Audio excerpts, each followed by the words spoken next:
People live in an endless cosmic prison, knowing they won't make it out alive.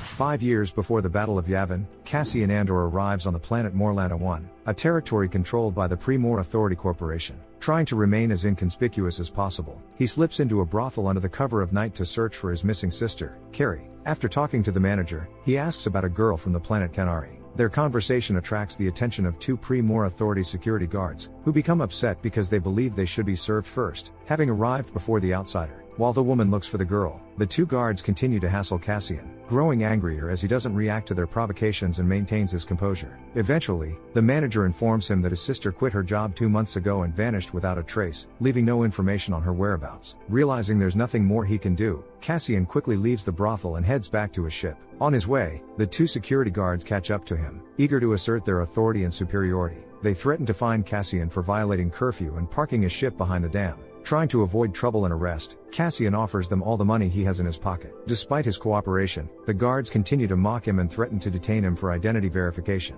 Unwilling to let that happen, Cassian headbutts one of the guards, knocking him out, and seizes the weapon from the other. When he realizes the first guard isn't breathing, the remaining guard begs for his life, promising to cover it up as an accident. But Cassian, not wanting to leave any witnesses, kills the second guard and flees the planet, setting course for Ferrix, a free trade world. The next morning, Cassian's adoptive mother's droid, B2 Emo, arrives at his place and finds him still asleep. Cassian recalls his time with the tribe on Kenari, where he enjoyed a carefree life. One day, their peace was shattered by a spaceship that crash-landed a few kilometers from their camp. Believing there might be survivors and eager to explore the wreckage, members of the tribe set out on a journey. Despite being young and against his sister's wishes, Cassian, then known as Casa, decided to join them. After waking up and talking with the droid, Cassian asks B2 Emo to lie and say it doesn't know his whereabouts. He then meets up with his friend Brasso, asking him to remember a cover story that they spent the previous night together. Brasso tweaks the story and agrees to back Cassian, understanding that his friend has gotten himself into a sticky situation and might be in danger. Meanwhile, on Morlana 1, Cyril Karn reports to the chief inspector that they have found 2 bodies. Cyril's assistant is ready to commit all resources to tracking down the criminal, but the chief inspector is reluctant to take any action. He prefers to meet with Imperial representatives to report the situation and doesn't want to ruin his statistics. Deciding it's easier to cover up the crime, the inspector instructs Cyril to pass it off as an accident. However, Cyril, being meticulous and principled, is determined to solve the case and use all available resources. With the help of his team, he identifies the old ship Cassian borrowed and tracks it all the way to Ferrix. After meeting with his friend, Cassian heads to Bix's workshop and asks her to contact a black market buyer to sell a Starpath module, a valuable piece of Imperial navigation technology.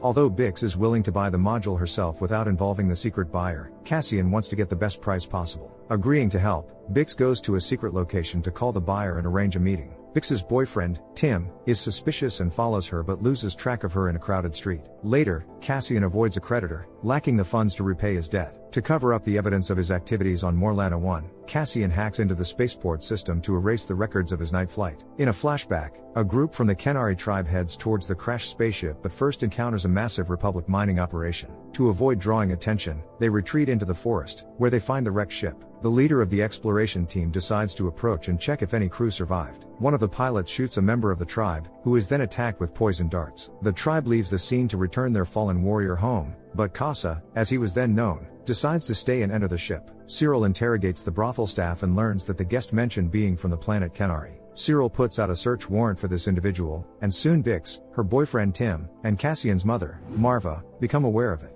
Marva, worried about her son and the situation, urges him to take action quickly. Reassuring his mother and promising to sort things out, Cassian heads to a bar, learning from a droid that his friend is also aware of his search. Meeting Bix at the bar, Cassian is ready to sell her the module at a reduced price, but it's too late, as the secret buyer will arrive the next morning and he needs to wait. Tim sees his girlfriend talking to Cassian and holding his hand. In a fit of jealousy and under the influence of alcohol, he reports to Pre-Mor that Cassian is from Kenari. Upon receiving this information, Cyril checks it out but finds no confirmation. The only person pointing to Cassian is the brothel's manager, who recognizes him as the guest from that night. Cyril joins forces with Linus Mosk, a dedicated officer who is ready to allocate a squad to capture the suspected criminal. Assembling a team, Cyril and Linus head to Ferrix, preparing to apprehend Cassian. That night, Cassian breaks into the spaceport and checks the ship's hidden compartment to retrieve the precious module. In the morning, Cassian gives final instructions to his mother's droid, ensuring it keeps an eye on Marva and stays in touch through old comms. Tim remains highly suspicious of Bix, as she has a busy day ahead.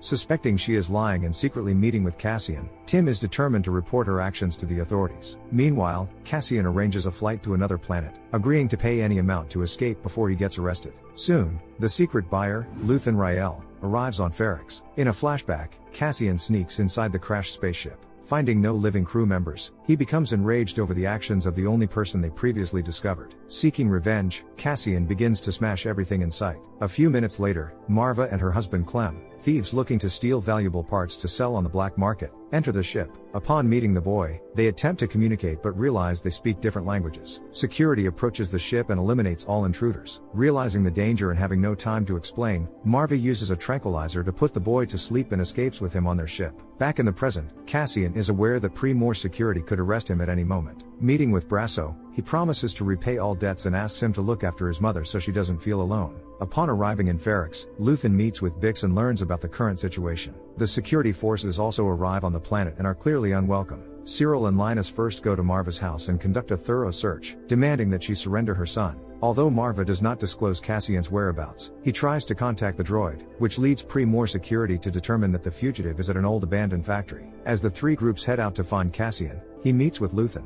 Luthen is willing to pay any price for the module and even offers a few thousand extra credits for the story behind how Cassian acquired such a valuable item. Impressed by Cassian's cunning and audacity, Luthen invites him to join the Rebel Alliance for larger-scale sabotage operations. Cassian is unnerved by how much the unknown buyer knows about him but decides to trust Luthen, who destroys the radio used by the officers to track Cassian's location. Bix learns about the arrival of the security forces and realizes someone has betrayed Cassian. Suspecting Tim, she ends her relationship with him and rushes to help her best friend. The security forces beat and arrest Bix, while Tim tries to intervene but ends up becoming another victim of the government's brutality. In an attempt to protect the officer who fired a shot, the commanding officer sends him back to the ship. The soldier tries to flee the planet quickly but ends up being sabotaged by Brasso and crashes. The city erupts into alarm as its inhabitants trigger every available surface alert, causing the Pre-More security to panic. One group locates Cassian and Luthen, but Luthen detonates an explosion, initiating a fierce gunfight. Despite heavy losses, the guards fail to capture the criminals, and Cassian is unable to retrieve the precious module. In their desperate escape, Cassian and Luthen flee the factory just before it collapses. With the mounting casualties, the remaining soldiers and officers decide to split up. Cyril hides in one of the buildings, which Cassian eventually discovers. Cassian interrogates Cyril, learning about the number of personnel sent to arrest him.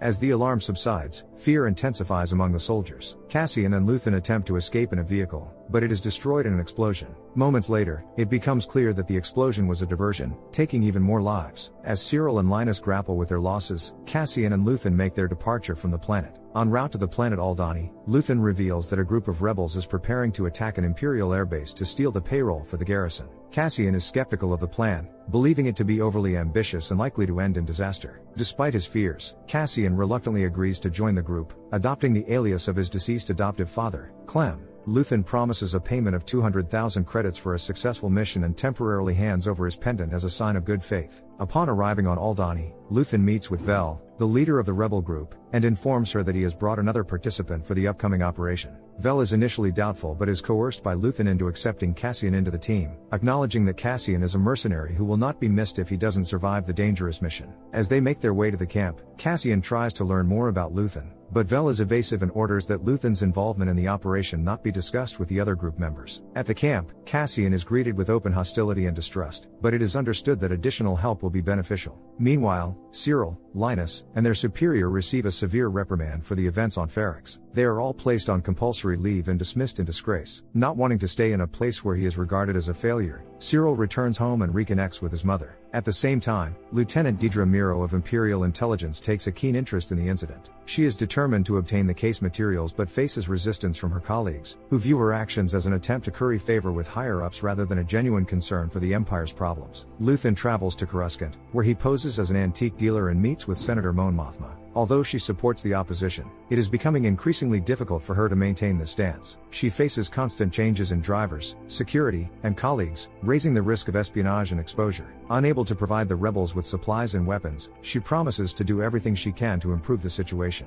Cassian, eager for the upcoming venture, reviews all the details of the operation but is puzzled about how they will escape from the garrison's fighters using an old and slow spaceship. The group reveals that a rare natural phenomenon, resembling a meteor shower, occurs on Aldhani once every 3 years. The event is set to happen in 3 days, and they plan to use it as cover for their operation. The next morning, Cassian wakes up to find that all his belongings are missing except for Luthen's pendant, which he had hidden in his pocket. Arvel Skeen has taken Cassian's clothes, weapons, and gear to inspect them and ensure that the new rebel recruit isn't a traitor. Skeen is highly distrustful of the newcomer, but Cassian tries to gain his trust by recounting details about each of Skeen's tattoos. Having spent 3 years in prison as a teenager, Cassian harbors a deep hatred for the Empire, matching that of his fellow rebels. Nemik, who trusts Cassian, now operating under the alias Clem, shares his ideas with him. Skeen advises Cassian to avoid being too honest, as it could lead to trouble and negative consequences. Meanwhile, Cyril falls into a depression, fixated on the Cassian case and hoping for another chance to catch him. As he considers new career opportunities, his mother suggests he seek help from their influential uncle. Overbearing and controlling, she pressures Cyril into agreeing, and arranges for her brother to find Cyril a good position. Inspector Blevin buys an old hotel on Ferrix to establish a headquarters for his unit. Lieutenant Miro, feeling demoralized, sees this as a move that preempts her efforts and hinders her work. At the same time, she and her colleague Hurt discover that the rebels are engaging in regular thefts of Imperial technology and weaponry. Mon Mothma organizes a charity, but neither her husband nor her daughter supports her, leading to constant family disputes. Later, Vel and Tarmin ask Cassian to explain how to calculate a spaceship's cargo capacity. Cassian is shocked by the question and realizes that the group is completely unprepared for the heist and lacks knowledge on how to escape the garrison unnoticed. As the only one with expertise in the robbery details, Cassian insists on piloting the ship himself, unwilling to trust his life to the inexperienced rebels. Meanwhile, Imperial officer and double agent Lieutenant Gorn secretly prepares the garrison, ensuring that the infiltration will go smoothly. The group continues to train rigorously under Tarmin's command. Cassian, as the expert, offers valuable advice, and though the others are reluctant, they eventually agree that he is right. As the group moves toward the garrison, with only a few days left before the attack, Vel shares the personal motivations of each rebel. Gorn lost his beloved due to the Empire, and Skeen lost his brother. They have all rebelled against the system but are too weak to act alone. At one of their stops, Skeen notices Cassian's precious pendant and distresses him even more. Realizing he has no choice, Cassian admits that he is a mercenary who joined the heist purely for the money. At night, the group signals Gorn and splits into 2 teams. The women advance first while the men wait for the right moment. Luthen, anxiously monitoring the news of the heist from his antique shop, waits for Vel and her team to make contact. At dawn, the garrison of Aldhani is swarmed by locals who come to witness a miraculous phenomenon. The soldiers, required to let them through, inadvertently provide cover for the rebels who follow closely behind, posing as armed security. Disguised as security personnel, they meet Gorn, who guides them into the restricted area. While the men play their part, Chinta and Vel approach the wall and activate a device that jams communication with the fighters and other military bases. The garrison commander and his associates welcome the locals with a gift of animal skin, which the leader of the indigenous people burns in a fire, symbolizing his disdain for the Empire and its people. With the guard distracted, Gorn allows the rebel squad to escort the commander into the secured building. The rebels take the Bias family hostage and force them to gain access to the garrison's payroll vault. They also capture a dozen soldiers and order them to load the cargo ship with credits. One of the communication officers notices something amiss and overhears the rebels' conversation. He manages to alert the nearest fighter base and send a distress signal to the soldiers. As the soldiers confront the rebels, Gorn instructs the commander to claim that it is a covert operation and reminds him of the hostage situation. The anxious Bias suffers a heart attack and collapses. Realizing the situation is dire, the soldiers open fire, killing Gorn. The remaining rebels engage in a firefight, resulting in the death of Tarmin. Cassian is nearly strangled by a soldier hiding in the ship, but Nemik comes to his rescue. The group manages to escape, leaving behind the corpses and Chinta, who remains at the garrison. Cassian, Skeen, Vel, and Nemik take off, but during the ascent, Nemik is crushed by a heavy cart of money, sustaining severe injuries. Vel administers a stimulant to keep Nemik conscious and sets the course for their flight. Cassian skillfully pilots the ship through the meteor shower, evading pursuing fighters. The quartet heads to another planet for medical help for the injured Nemik. While Vel stays with Nemik and supervises the doctor, Skeen proposes abandoning them and splitting the stolen credits. The total haul amounts to over 80 million credits, enough for a fresh start. Disgusted by Skeen's betrayal, Cassian executes him and returns to the ship to discover that Nemik has died. He informs Vel of Skeen's betrayal and his own actions, but Vel accuses Cassian of theft and calls him a criminal. Cassian tells the truth, returning Luthen's pendant and claiming only the 200,000 credits promised initially. Luthen, upon learning of the successful heist, privately celebrates the victory. Cyril, watching news reports of the garrison attack, realizes that the rebels are preparing something major. Though he wants to be involved in the investigation, he's relegated to a position at the Bureau of Standards, which feels like a demotion. Meanwhile, the Imperial Security Service tightens control and implement severe measures to ensure that every infraction is met with maximum punishment. Mon Mothma meets with Luthen, suspecting him of orchestrating the garrison raid. She pleads with him to avoid escalating the conflict prematurely, but it's too late. Luthen, aware of the consequences, has robbed the garrison to fund the rebels who are gearing up for a full-scale war against the Empire. While Chinta continues her risky assignment monitoring incoming ships, Luthen's assistant meets with Vel and orders Cassian's execution to prevent him from revealing Luthen's identity. That evening, Mon Mothma dines with her former classmate Colum, now a banker. She asks for his help to access a family fund and hints that she despises the Empire as much as he does. During an Imperial Security Service meeting, Blevin voices doubts about Miro, who has been violating data acquisition protocols. Miro argues that the raids and thefts of Imperial equipment could have devastating consequences and promises to expose the rebel network, which earns her the trust of her superiors and a transfer to Ferrix. Late at night, Cassian returns to Ferrix and suggests to his mother that they escape to a safer place. Marva informs him that stormtroopers have arrived and Ferrix is under full Imperial control. Reflecting on the stormtroopers, Cassian remembers how his adoptive father, Clem, was a casualty. Clem was mistaken for a rebel while trying to calm the crowd throwing stones at stormtroopers and was executed in the central square. Marva asks him to wait until morning to think it over. Cassian then meets with Bix, who no longer wants to see him and blames him for bringing Imperial forces to their planet. Understanding that their friendship is over, Cassian says goodbye, leaving her 12,000 credits to help with her debts. The next morning, Cassian returns home to find that his mother has decided to stay on Ferrix. Marva feels she is too old to flee and wants to organize a secret resistance against the increasing number of Imperial forces. The recent garrison raid has invigorated her and made her believe in the rebel strength. Cassian wants to tell her about his involvement in the attack but hesitates and instead says his farewells, asking the droid to look after her until he returns. Cassian sets off alone to the tourist haven of Niamos. After spending a night with a woman, he visits a shop but runs into coastal stormtroopers. Mistaking him for a petty criminal, they arrest him. In court, Cassian tries to defend himself but is sentenced to 6 years in prison.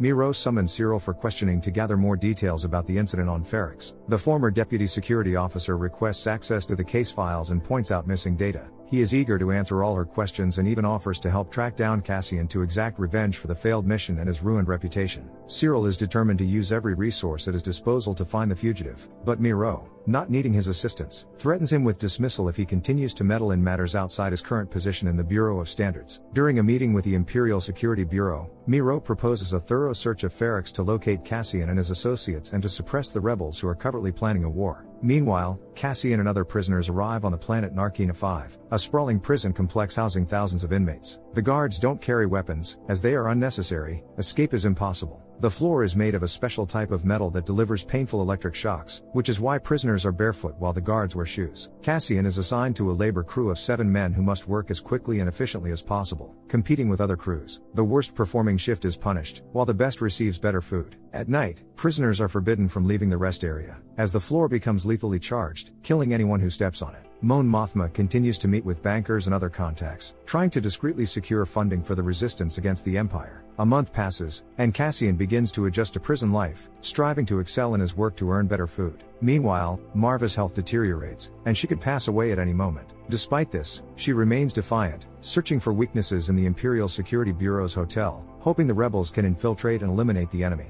Brasso is unaware of Cassian's whereabouts and asks Bix to find him. Bix tries to contact Luthen for information, but he ignores the call, fearing their conversation might be intercepted. Vel and Chinta arrive on Ferrix, with one of them renting a room in a hotel near Marva's home, hoping that Cassian will return and become an easy target. Life in prison becomes increasingly difficult as Cassian witnesses fellow inmates stepping onto the electrified floor to end their lives. Realizing that escaping alive seems nearly impossible, he begins to devise a plan for a breakout. Luthen leaves Coruscant and meets with Saw Gerrera to negotiate a deal for weapons and supplies. However, their old friendship turns into a heated argument due to differing ideologies. Back on Ferrix, a squad of stormtroopers arrests and interrogates Bix's contact, and soon after, they capture Bix herself, bringing her in for questioning by Miro. Miro offers Bix the chance to voluntarily share everything she knows, but Bix is reluctant to cooperate. Miro instructs the doctor to use inhumane torture techniques, including horrific sounds, to break Bix's will. Eventually, Bix reveals what she knows about Cassian, speculating that he is involved in the Aldhani attack. She mentions he came home with money and was clean-shaven, which gives Miro a new lead pointing towards the rebels. However, Bix knows almost nothing about Luthen and can't provide any useful information about him.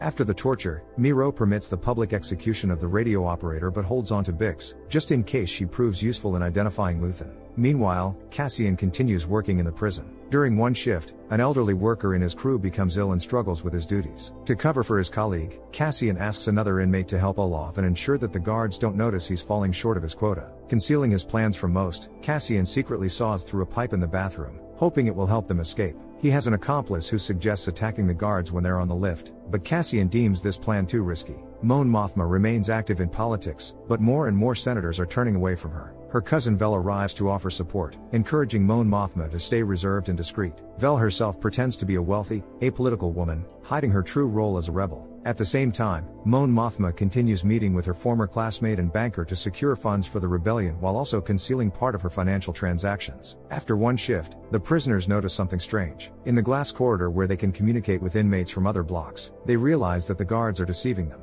That evening, Cassian tries to convince the floor manager, Kino, to escape, but Kino is firmly against it, believing it's better to complete their shifts with a clear conscience. A few days later, unsettling rumors spread among the prisoners that the guards have executed an entire block. After a shift, Olaf falls ill, and Kino asks for a doctor. The doctor, having put the old man to sleep, reveals to Kino and Cassian that a crew was executed the previous day for discovering the truth about the prison. In reality, they never release anyone, just transfer prisoners to other blocks. Realizing that they can't leave alive and that the prison won't let them go, Kino decides to collaborate with Cassian and join the escape plan. Cyril meets with Miro and declares his readiness to cooperate and do whatever it takes to track down Cassian. Miro, however, rejects his assistance and warns Cyril not to follow her if he wants to avoid trouble. Shortly after, Miro is informed that they have captured a rebel pilot. Under torture, the pilot reveals a planned attack on the power station at Spellhouse. Miro orders a false accident to be staged so the rebels don't learn about the capture of their pilot. After Olaf's death, Cassian and Kino discuss the possibility of escaping the prison.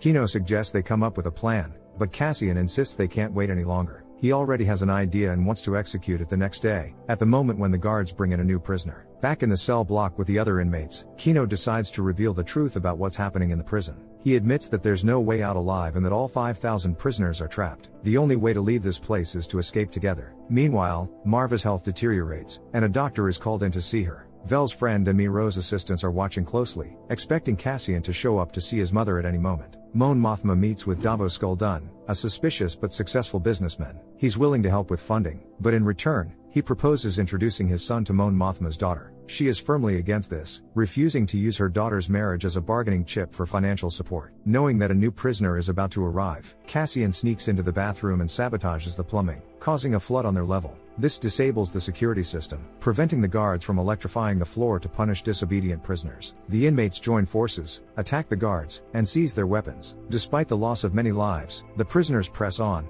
spreading the word to other levels and encouraging more prisoners to join the escape. The guards, realizing they are outnumbered, hide to save themselves. Kino and Cassian reach the control room and force the operators to cut the power. Kino then delivers a powerful speech, motivating the prisoners to fight for their freedom. They manage to escape the prison, which is surrounded by water, but Kino stays behind as he cannot swim. Luthen receives a signal from Lonnie, a double agent and informant working within the Imperial Security Bureau. Not trusting Lonnie, whom he hasn't seen in over a year, Luthen establishes contact through a communicator. Once he confirms it's not a trap, they meet in person. Lonnie informs Luthen about the Bureau's new plans, including an imminent attack on the late pilot's group. Luthen remains unfazed by this, accepting the sacrifices necessary to achieve his goals. During their conversation, Lonnie asks to be released from his role, but he realizes that he is trapped in this life and cannot escape the political turmoil. Luthen, who has devoted his entire life to the cause, also has no intention of stopping and knows he will see this fight through to the end. Marva passes away due to illness, and it's decided to give her an honorable funeral on Ferrix. Her droid is deeply saddened and falls into depression, so Brasso stays overnight at Cassian's mother's house to comfort him.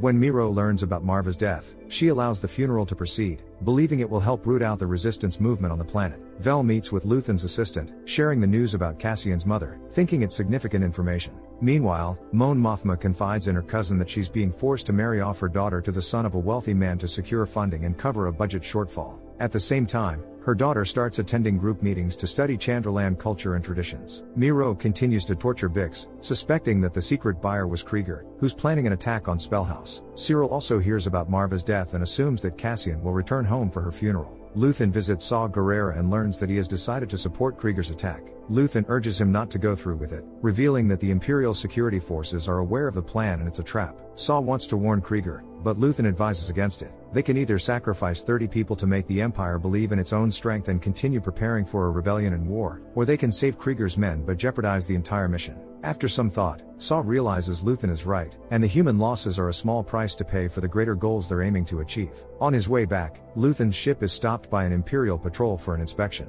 Realizing he can't allow this, Luthen stalls for time and destroys the magnetic tractor beam pulling his ship in. He then engages in a battle with several TIE fighters, taking them out before escaping into the vastness of space. Meanwhile, Cassian and Ruescott successfully reach land and try to find a way off Narkina 5. They soon spot 2 aliens and attempt to steal their ship but are easily captured. The aliens could have turned them in for a reward but, upon learning they're headed to Niamos, decide to let them go and even give them their ship. Once on Niamos, Cassian breaks into the hotel room where he was staying before his arrest and finds his suitcase filled with money and weapons. He calls Ferrix to leave a message for his mother, only to learn she has passed away. Determined to return home, Cassian parts ways with Ruescott, agreeing to do everything in his power to expose the Empire's unjust prison policies and bring them to light. Miro arrives on Ferrix to take charge of the local Imperial garrison and capture Cassian. Vel and Luthen also show up, planning to let the security forces catch Cassian first so they can eliminate him afterward. That night, Cassian sneaks back to Ferrix and contacts his friends to attend his mother's funeral. Meanwhile, the Imperial security forces successfully thwart Krieger's attack, killing all the rebels. Some regret not taking any prisoners, as it could have led to valuable information, but the rebels' plans remain unknown. Suspecting Mon Mothma of being connected to them, the security forces continue to secretly monitor the senator. Cyril and the officer who was fired with him also arrive on Ferrix, hoping to find and capture Cassian, seeking forgiveness and full reinstatement in service. The funeral soon begins, but instead of the expected 20 people, the entire town gathers in the square. Fearing chaos, the Imperial garrison stations guards and surrounds the townspeople. During the funeral, a droid plays a message from Marva, urging the people to fight the Empire until their last breath. This sparks a riot, leading to a brawl and gunfire. Stormtroopers open fire indiscriminately, with no regard for human lives. The son of the deceased radio operator uses explosives in an attempt to kill Miro for what they did to his father, but she miraculously survives. The crowd tries to tear her apart, but Cyril saves her and leads her to a safe place. Using the chaos and gunfire as cover, Cassian skillfully evades those chasing him. The garrison has informants, and Vel and her partner are also trying to track him down, but all their efforts are in vain. Cassian sneaks into a hotel where the security forces are based and rescues a worn-out Bix. During the ensuing shootout, Brasso, the son of a radio operator, and a few others manage to escape and decide to leave the planet on a surviving spaceship. Cassian asks them to take care of Bix and promises to find them once things settle down. Moved by the uprising, Luthen returns to his ship, where Cassian is waiting for him. Cassian hands Luthen a weapon and gives him 2 choices: carry out his original plan and get rid of him, or let him join the rebel ranks. Luthen is pleased to have a skilled fighter like Cassian on their side against the tyrannical Empire. Meanwhile, it's revealed that the droids are using parts assembled by prisoners to construct the Death Star. Do you think it's possible to eradicate tyranny and establish a world of democracy and respect for people, or will there always be those who oppose it? Share your thoughts in the comments down below, give a thumbs up, and subscribe to the channel. See you in the next videos.